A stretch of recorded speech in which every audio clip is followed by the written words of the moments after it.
editions of the 2-litre Dunlop Touring Car Championship, the Opel Astra was the car to have.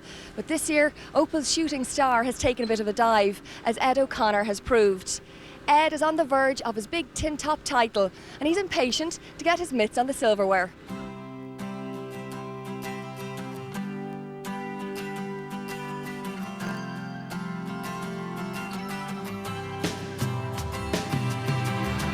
I want it now, I want it now, not the promises of what tomorrow brings. What have you got to do today to win this championship, Ed? If I win the race this afternoon, I will clinch the championship, please God. But even if yourself and Michael don't happen to get up there in the front, if you finish ahead of Michael, do you still win the championship? Yeah, if I finish ahead of Michael Cullen, I win the championship. You've been very reticent. There's another Clio out there. I don't know how well it's done in testing or practice today, but it's obviously the car to have. Well, this year is the car to have, all right. Like the other Clio now, it's only new, so it'll take a bit of sorting out. But it seems pretty quick. Nicole's little Clio is now de rigueur, with rumours that many more of the little French flyers are on the way. Brian Chute has been finding out what is so special about the Renault Williams Clio, from the latest driver to fall under Nicole's spell. And we have with us John Keeney after not a great Phoenix Park in this new car, but like all of a sudden we did give you a little bit of stick about the Peugeot, but you now have the real thing. What do you think of it? Well, following the performance of the Phoenix Park, I think it is a better bet anyway. At least we started to pass a few cars rather than being passed all the time. The car definitely is a bit quicker. We don't really know yet how quick. We've done very little testing. It's a new car to us. Everything is new. We're new to the car and the car is new to us. So 15 laps of the Dunlop touring cars lie ahead. And on pole position, David Kerrigan in his Honda. Then Gordon Kellett alongside him. Ed O'Connor, the man who can win the championship today, we can just see from his car at the moment. And at the back, that's Mark Thurley in his Honda. 4 onboard cameras heading for turn 1 and mayhem. And a fabulous start there from Gordon Kellett from the outside of the front row.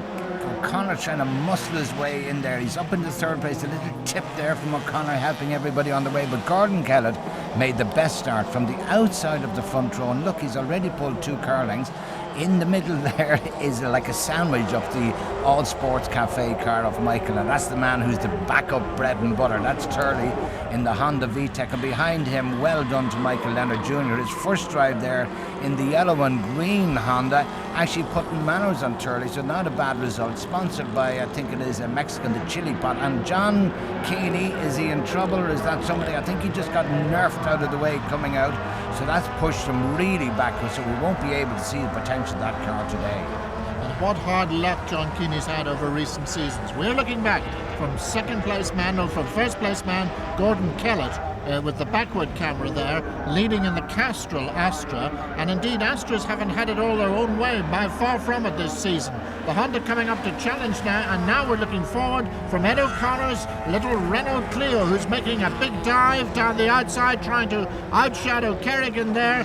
Very close stuff indeed as we look back from the leader. Kerrigan, you think he's disappeared? We just took that wide line on the exit out of turn 1. You can see just how close to Gordon he's coming intense there. Dave Kerrigan really trying, but he doesn't want to leave half a door open here because O'Connor will be through. But the big, and it is big compared to the little Clio, the 1.8 Honda Civic VTEC, the latest one that they're developing here in Ireland, and Dave still having a little problem with the back brakes. You'll notice that left-hand back wheel, there it is again, just locking on him, which unsteadies the car, but he's still giving it all he can.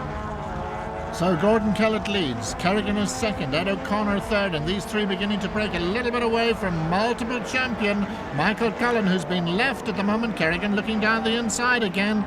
Kerrigan, sometimes we feel he could be a little bit more aggressive on the racetrack. He's certainly got a good car, he's certainly a good driver, but when it comes to the very close mixing, and that's Ed O'Connor going through into second place. Yes, O'Connor gone right into second place there, and just Kerrigan dropping out to the outside, hoping he can get a slingshot through. I spoke to one or two of the drivers who were warned in no uncertain terms by the officials this morning that there would be no touching. Now I feel that's taken a little bit far. This is a contact sport. We're going through into that again. Kerrigan, you see them coming down into the back end. And this is where that car is extremely quick. but Ed isn't getting away from him. He's really on the bumper, and this is just helping Gordon to pull away a little. And Michael Cullen watching all this with great interest. Remember, Michael still in with a very outside chance of the Dunlop Touring Car Championship this year, but really very well aware that that yellow car 2 places in front of him now is the man who really needs to stay out of trouble today. We're on board with him now. We're looking back at him. He's the man that needs to stay out of trouble and clinch that championship. Yes, looking at it, it's so short that it's always got a wheel cocked in the air, but obviously a little power to weight, and this is where he will get a slingshot. No, not this time. We saw how he could just pull out alongside Kerrigan. He's getting in there, but I don't think he got out quick enough. They're side by side, but this has slowed Gordon down a little because he's got to take that tight inner line. The David Prentice sponsored Clio just clinging to the back of the Castro car at the moment as they go through the left hand, and these two, they've not got away from David Kerrigan yet, and that's what it looks like when you're working hard inside one of these touring cars. So in 4th place, being dropped a little bit by these 4 now, in 5th place I should say, being dropped a bit by these 4 is Mark Curley, but there they go, back into the main arena once again. Great close touring car racing, all 2 litres, different makes as you can obviously see, but all 2 litres, normally aspirated engines. You can see again that locking left-hand back wheel of David Kerrigan, but he's still holding on to the back of the Clio, and in the background it looks as if Turley has pulled away from Michael Leonard Jr. and that is Jonathan, is it Jonathan in the back? And we'll see now in one moment, I think it's Jonathan Taylor in the Astra, in the blue Astra in the background, but this is the first 3, the first 2 just pulling away from Kerrigan down the straight. We're on board with Turley now. They're fading away into the distance. Cullen beginning to close up on Kerrigan. Will something give or will it not? If Ed's going to make a move, he's going to have to make it soon. He doesn't actually have to win the race, but he'd like to get away from Kerrigan at the moment, who's crawling all over the back from down this fast part. And Gordon Kellett, who must have led so many races and so many laps here at Mondello, just dying for a win. It's a while now since he's had a win here at Mondello. He's always very, very good at Kirkuson, but the Astra just a little bit outperformed this year, but he's holding on admirably at the moment. Yes, you can see that car too, the odd time. Oh, and Kerrigan just helping Ed O'Connor along the way there. Not too much, but a little rub and a nudge. But you can see also that Gordon's wheel's locking. Once the car gets light going into the right hand, and who is that up the inside again? Kerrigan trying that inside line, but O'Connor just giving it as much as he can. It needs a car length, and a car length is what he'll get if O'Connor doesn't keep that inside door firmly closed as they go up the hill. Well, I was accusing Kerrigan of not being very aggressive earlier on, but he certainly had a good few attacks there. That's the man in 3rd place in the 4-door Honda Civic there. And there's Michael Cullen, already, 5 or 6 times Dunlop champion, Dunlop Saloon Car champion. It looks like for the first time for a very, very long time that it's slipping away from him this year. Well, I think he feels it's gone away, and he has the height of respect for young Ed O'Connor and Daddy Seamus, who's looked after him. But he gets it out a little wrong. Will Cullen get up alongside him?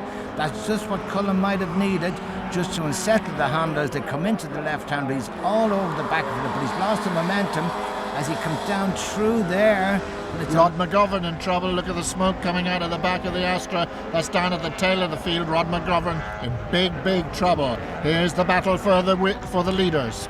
Yes, and Kerrigan just didn't get too much out of shape there, but the 4 of them are bunched up now. Can O'Connor get back on this tail? Down the straight, both Gordon and Ed O'Connor seem to be able to pull a car length from Michael and Dave Kerrigan. Under braking, you see that both Kerrigan and Michael Cullen are closing back up again through that tight one. The next one is a left-hander. Gordon so far hasn't put a foot wrong, driving exactly as he should. He's not driving too defensively. He's keeping as quick a line as he dare, because open that door on this Clio anywhere and he'd be in again. Watch that wheel just lock there. It just locks that little bit. Once the weight goes off it, just the one wheel locks. It doesn't unsettle the car, and up the hill he goes. And there's no doubt about it now that Gordon Kellett quite legitimately is slowing up the pace in this race. They're all bunched in.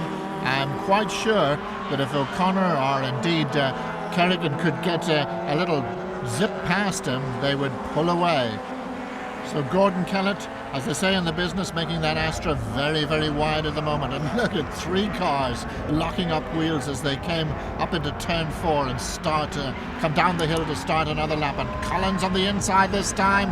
He's positioned himself very well indeed. Cullen going up into 3rd place, and there's nothing that Kerrigan can do about it. There's a little mistake going up the hill there, just caught. I think there's a little bit of cement dust up there, and he just caught it wrong, just a little late on the brakes, which meant he just understeered. That meant he drove on a little bit coming out of the corner, and you don't do that when Michael Cullen's around. And O'Connor then we're with, and you can see how busy it gets down in that cockpit when you're driving a 2-litre Dunlop touring car, locking up the rear brakes. And now we have the 2 championship contenders running together in 2nd and 3rd place. And that's Michael Leonard Jr. Yes, I think it's the exhaust of the front panel. Unfortunately, he's returning with a brave effort and a great qualifying time. Meanwhile, back up front, Gordon is hoping, what can I do? Just Ed O'Connor. There's only Ed O'Connor between myself and Michael Cullen. I think the score at the moment is 3-all, or maybe it's 4-3 to Michael. So he's hoping that Ed stays there and keeps the bodywork nice and clean for the next 2 days of live television. And when you see the camera that close, it means it's absolutely under the bodywork and going through into the lead. Can he get across his bows? That was a bit of a close manoeuvre there, but Ed O'Connor takes the lead, and surely now will pull ahead in the little Renault Clio, the David Prentice Clio. In 2nd place in the Castrol Astra, we have Gordon Kellett, and in 3rd is the All Sports Cafe car. But we're moving ahead to lap 13. And unfortunately, see there John Keeney in the Dunlop Statoil car, the other Clio in trouble. But oh dear, you can see exactly what Alan was talking about. The little Clio was pulled out, and Gordon was saying to himself, oh no, not Michael Cullen again. But these two really having a cut at each other now for the 2nd place. The Clio gets down to start its last lap, and the battle now on for 2nd place. But just look at the way he can pull away.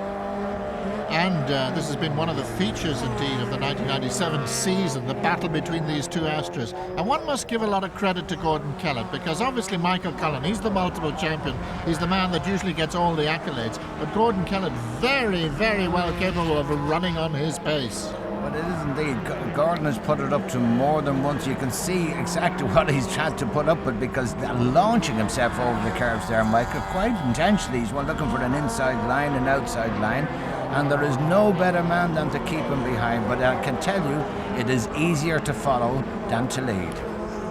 Nice curb shot as they come back into the main arrears. You can see that Kerrigan is being dropped a little bit there in number 97. Here's the leader, Ed O'Connor, being very happy, but he must keep up his concentration. And look at that, so Cullen trying down the inside again.